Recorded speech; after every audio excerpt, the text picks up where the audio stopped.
After their comedic and embarrassing loss to the Detroit Lions on Thanksgiving, the Chicago Bears had finally seen enough and let the Fleece loose, firing their head coach Matt Eberflus. Now at 4-8, the Bears are pretty much out of playoff contention. But there are a lot of questions left on the table. What's next for the Bears? Can they still save their offense? And if so, what do they need to do to save it? Let's get to it. Clock is running with 15 seconds, and it's 3rd and 26. They have one timeout left. This is like the light box. You could have gotten numbers, but just didn't. You better hurry. Oh, no. Oh, this is disaster in the making here. You're going to have to do something when it comes down to this play. Incomplete, and the game is over. Completely botched at the end by the Bears. I can't believe they didn't take a timeout. You just assumed they would have taken. They're looking around like, what just happened? Recently, a handful of different teams have rebuilt their offense. So if we look at all the teams that rebuilt their offense successfully, we'll find some sort of pattern, some sort of common denominator. And if we look at the other teams that were less successful in rebuilding their offense, we'll find an opposing common denominator. An offense is built with many moving parts. I broke it up into 5 roles: a play caller, a quarterback, pass catchers, running backs, and blockers. You may think that the way to build an offense would be to throw together as much talent as possible. That's not necessarily accurate. Some roles are essential for a basic function of an offense, and some roles will only improve an already functioning offense. An offense cannot function without the right play caller and functioning blocking. For example, it doesn't matter how good the quarterback or pass catchers are if the quarterback can't get a pass off before being sacked. It doesn't matter how good a running back is if there are no gaps to run through. On the other hand, poor pass catchers and running backs can be carried by elaborate play calling and good blocking. For example, if the pass catchers and runners aren't great, a play caller can scheme them open. A good blocking can open large gaps for a runner back to go through and can give the pass catcher more time to get open. Quarterbacks are between the two groups. On one hand, they're dependent on the quality of play calling and minimal blocking. On the other hand, an offense cannot function without competence from their signal caller. There are a ton of different examples, but I chose to go through 3 teams specifically: the Steelers, Broncos, and Jets. Those are 3 best examples. In 2023, the Steelers ranked 28th in the NFL in points scored. They addressed this by hiring a proven play caller, Arthur Smith, parting ways with 2 of their top receivers, and bringing in 2 new starters on the offensive line. Afterwards, they signed a new quarterback, Russell Wilson. So far in 2024, the Steelers are 10th in the NFL in points scored and have seen an increase of 6.8 points per game. In 2022, the Denver Broncos ranked dead last in the NFL in points scored. They addressed that by hiring a proven play caller, Sean Payton, and signing 2 new starters on the offensive line.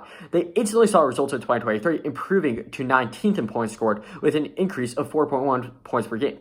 After 24, they transitioned at quarterback from Russell Wilson to Bo Nix. Wilson was a safer play, but the Broncos believed that Nix complemented Payton's play calling style more than Wilson, and as we already mentioned, play calling is incredibly important. In addition, they made another few changes on the offensive line. So far in 2024, the Broncos are 13th in the NFL in points scored and are scoring 6.6 points per game more than they did in 2022.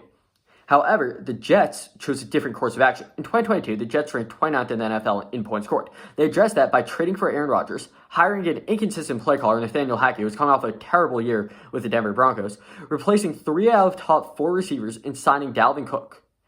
Unfortunately, Rodgers missed the entire 2023 season with an injury. As a result, the Jets offense ranked 29th in points scored for a second consecutive season. They addressed that by acquiring Mike Williams and drafting a wide receiver and 2 running backs. Nonetheless, through their first 6 games of 2024, they only put up 18.83 points per game. New York tried to fix that by trading for Devontae Adams. However, since acquiring Adams, the Jets have seen a decrease of 0.2 points per game.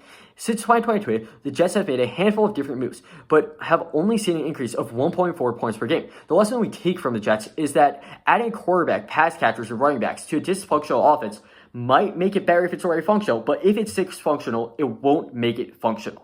So now that we've discussed the blueprint for building a functional offense and then building on top of that, let's apply this blueprint to what the Chicago Bears have looked like over the past couple of years in their different moves. In 2022, on their way to having the worst record in the NFL, the Bears offense put up 19.2 points per game, 23rd in the NFL. They addressed that by acquiring 2 receivers, DJ Moore and Chase Claypool, signing a guard Nate Davis, and drafting a tackle Darnell Wright. Since they added 2 linemen, they did see some improvement in 2023, Chicago ranked 18th in points scored with an increase of 2 in points per game.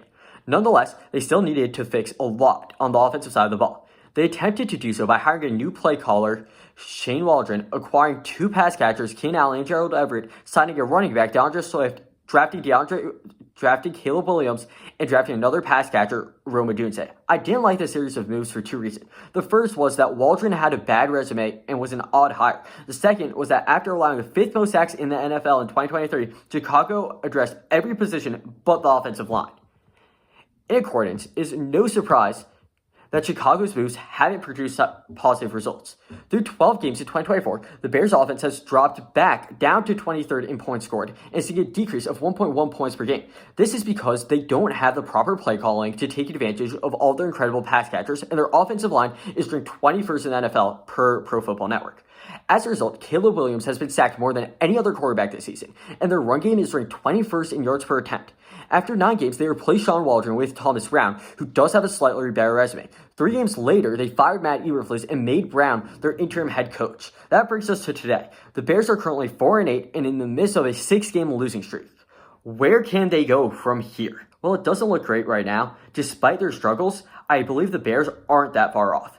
I like Thomas Brown as their offensive coordinator of the future. Brown was assistant coach to Sean McVay, the offensive mastermind, for 3 years and was part of their 2021 Super Bowl championship. However, I don't see him fit yet to be a head coach because he was a coordinator of the Panthers' historically bad 2023 offense. Now, he didn't have a lot of tools, but still, you can't be that bad. Chicago will have some cap space this offseason and will likely be able to make one addition to their offensive line in free agency. In addition, they'll likely have an early first-round draft pick, which they should use on an offensive lineman. Between Brown calling plays and 2 upgrades to their offensive line, they should be somewhat functional. Once their offense becomes functional, Caleb Williams, DJ Moore, Rome Odunze, Keenan Allen, and company will be able to do what they do, and Chicago's offense can become the explosive offense they were expected to be this year.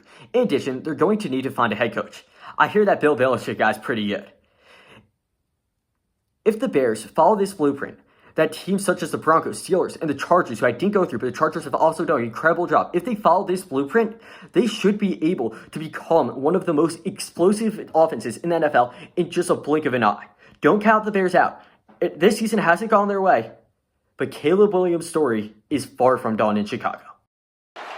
Clock is running with 15 seconds, and it's 3rd and 26. They have a 1 timeout left. This is like the light box. You could have gotten numbers, but just didn't. You better hurry. Oh, no. Oh, this is disaster in the making here. You're going to have to do something when it comes down to this play.